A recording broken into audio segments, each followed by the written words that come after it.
Magandang araw mga bata!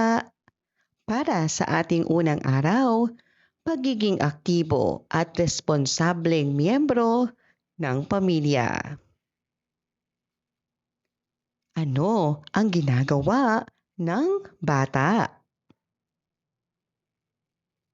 Dapat ba siyang tularan? Bakit? Paano ka tumutulong sa inyong pamilya? Ang pamilya ang unang paaralan ng pagmamahal, paggalang at pananagutan. Bilang miyembro nito, may mga tungkulin tayong dapat gampanan. Ngayon, matututuhan nating gumawa ng isang simpleng plano upang maipakita ang pagiging aktibo at responsableng miyembro ng pamilya. Ano ang ibig sabihin ng aktibo at responsableng miyembro? Aktibo, kusang tumutulong at nakikilahok sa gawain ng pamilya. Responsable, tumutupad sa tungkulin ng maayos at may malasakit. Mga halimbawa ng gawain sa pamilya. Paglilinis ng sariling higaan. Paghuhugas ng pinggan. Pag-aalaga sa nakababatang kapatid. Pagtulong sa paghahanda ng pagkain. Pag-aaral ng mabuti. Paano gumawa ng plano?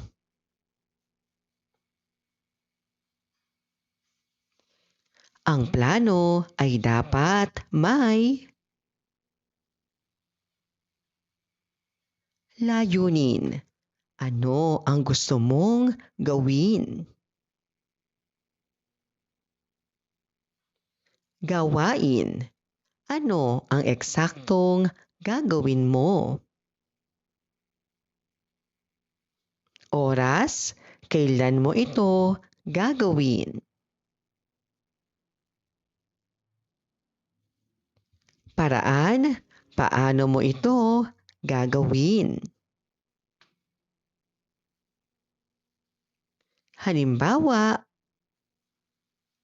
layunin, makatulong sa kalinisan ng bahay. Gawain, magwalis araw-araw. Oras, tuwing hapon. Paraan, gagawin ko ito bago maglaro. Basahin natin. Ang plano ni Marco.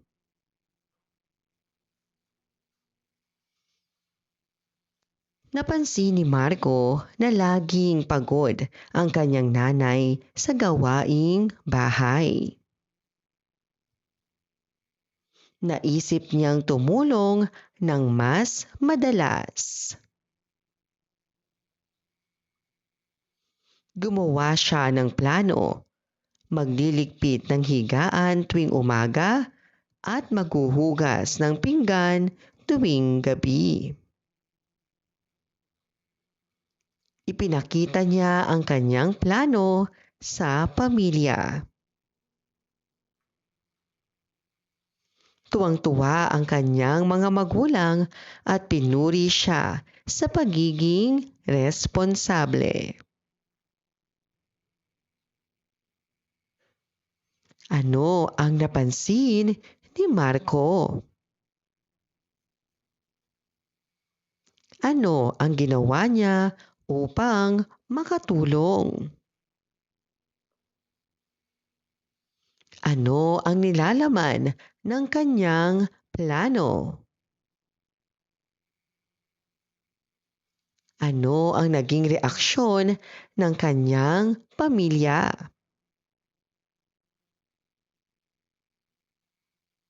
Bakit magandang tularan si Marco?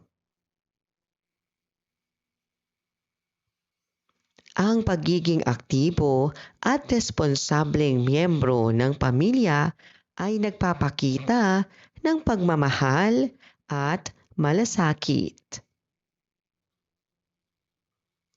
Ang paggawa ng plano ay tumutulong upang matupad natin ang ating mga tungkulin.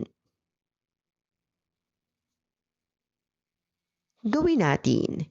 Piliin ang tamang sagot. Ang responsableng bata ay ang plano ay tumutulong upang alin ang halimbawa ng pagtulong sa pamilya. Ang aktibong miyembro ng pamilya ay dapat nating ibahagi ang ating plano upang gawin natin. Punan ang chart ng balangkas ng plano.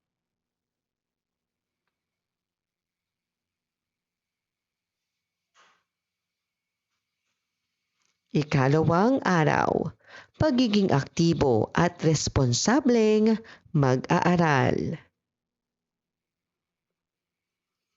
Sino sa kanila ang responsable? Ano ang pagkakaiba ng kanilang ginagawa? Gusto mo bang maging responsableng mag-aaral? Paano? Ang pagiging mabuting mag-aaral ay hindi lamang sa pagpasok sa paaralan. Ito ay tungkol sa pagiging handa, masipag, disiplinado, at may malasakit sa pag-aaral. Ngayon, gagawa tayo ng isang simpleng plano upang maipakita ang pagiging aktibo at responsableng mag-aaral. Ano ang aktibong mag-aaral? Ang aktibong mag-aaral ay nakikinig sa guro, nakikilahok sa talakayan, gumagawa ng takdang aralin, nagtatanong kung may hindi nauunawaan. Ano ang responsableng mag-aaral? Ang responsableng mag-aaral ay pumapasok sa oras.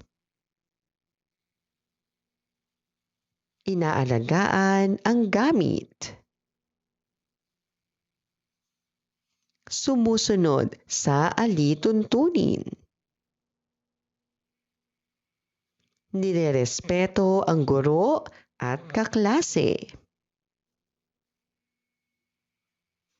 Paano gumawa ng plano?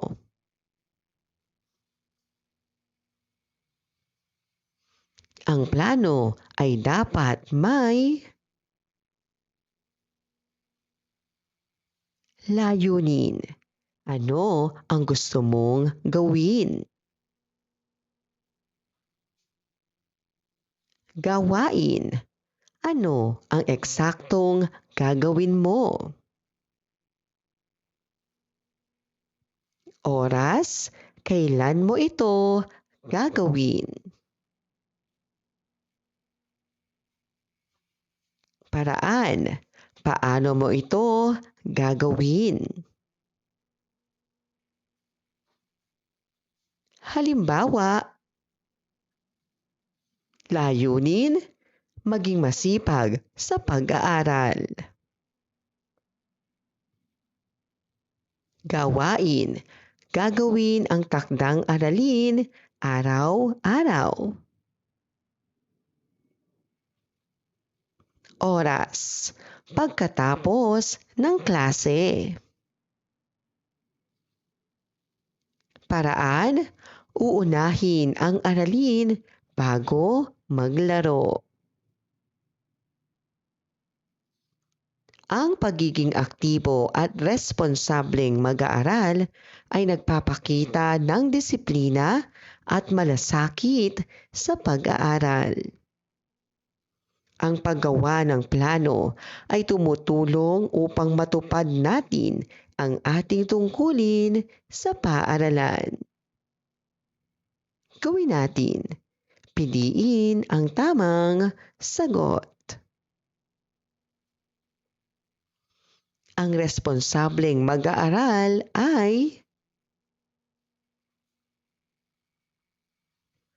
ang aktibong mag-aaral ay ang plano ay tumutulong upang kailan dapat gawin ang takdang aralin. Dapat nating patlang ang ating tungkulin bilang mag-aaral. Gawin natin. Punan ang chart ng balangkas ng plano.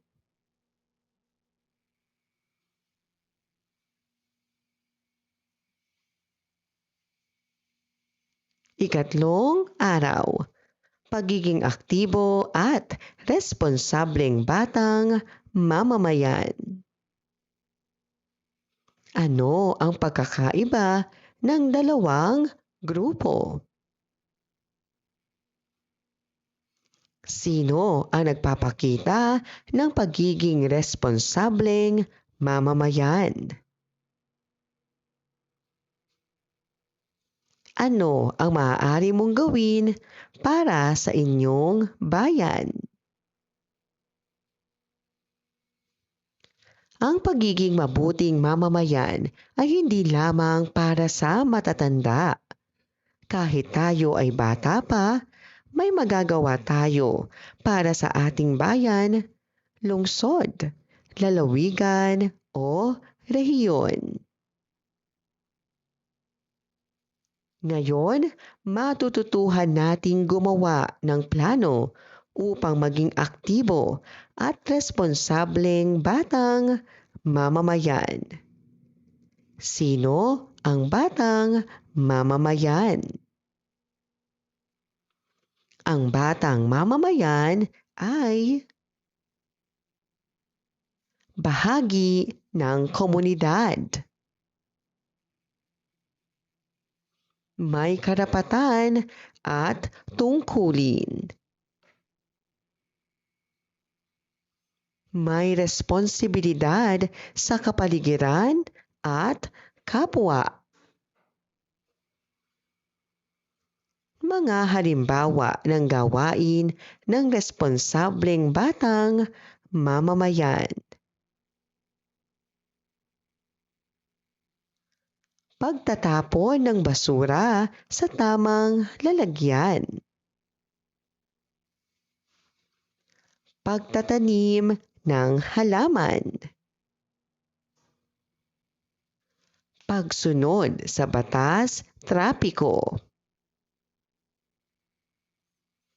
Pakikilahok sa clean-up drive. Paggalang sa mga opisyal at nakatatanda. Paano gumawa ng plano?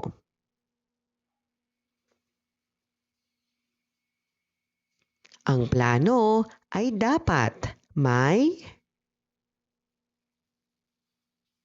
layunin. Ano ang gusto mong gawin? Gawain. Ano ang eksaktong gagawin mo? Oras, kailan mo ito gagawin? Paraan, paano mo ito gagawin? Halimbawa, layunin, makatulong sa kalinisan ng barangay. Gawain, hindi magtatapon ng basura kung saan-saan. Oras, araw-araw. Paraan, humanap ng basurahan saan man pumunta. Kahit bata pa, may magagawa tayo para sa ating bayan. Ang paggawa at pagbabahagi ng plano ay nagpapakita ng pagiging aktibo at responsableng mamamayan. Gawin natin. Piliin ang tamang sagot. Ang responsableng batang mamamayan ay ang pagtatanim ng puno ay patlang sa komunidad. Ang plano ay tumutulong upang saan dapat itapon ang basura. Dapat nating patlang ang ating tungkulin bilang mamamayan. Gawin natin. Punan ng chart ng balangkas ng plano.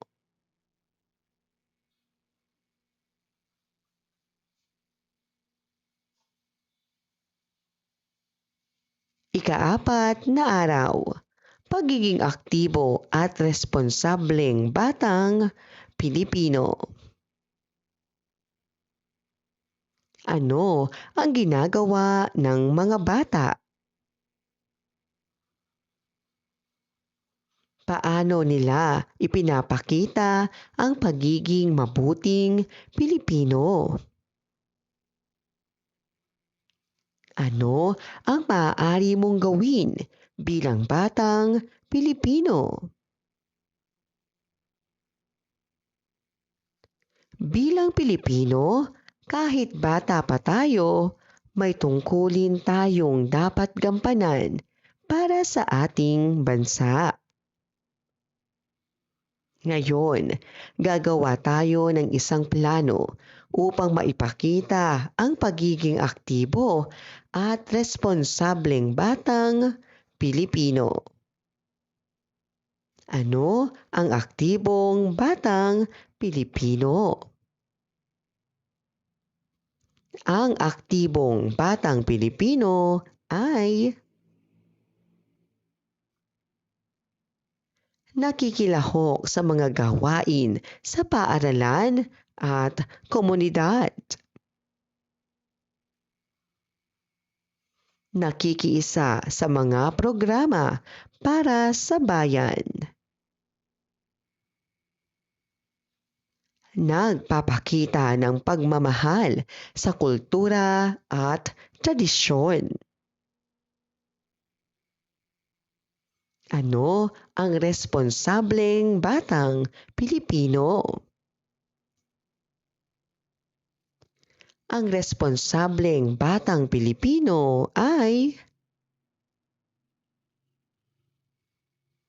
sumusunod sa batas at alituntunin. pinangangalagaan ang kalikasan. Nirerespeto ang mga sagisag ng bansa. Nag-aaral ng mabuti para sa kinabukasan ng bansa. Paano gumawa ng plano? Ang plano ay dapat may layunin. Ano ang gusto mong gawin? Gawain. Ano ang eksaktong gagawin mo? Oras. Kailan mo ito gagawin? Paraan. Paano mo ito gagawin? Halimbawa, layunin. Ipakita ang pagmamahal sa bayan. Gawain. Igagalang ang watawat. Oras. Tuwing may programa. Paraan. Susunod sa patakaran at hihikayatin ang mga kaibigan. Ang pagiging aktibo at responsableng batang Pilipino ay nagpapakita ng pagmamahal sa bansa. Ang paggawa at pagbabahagi ng plano ay isang hakbang upang maging mabuting mamamayan. Gawin natin. Piliin ang tamang sagot. Ang responsableng batang Pilipino ay ang paggalang sa watawat ay nagpapakita ng ang plano ay tumutulong upang dapat nating pangalagaan ang mabuting batang Pilipino ay gawin natin puna ng chart ng balangkas ng plano.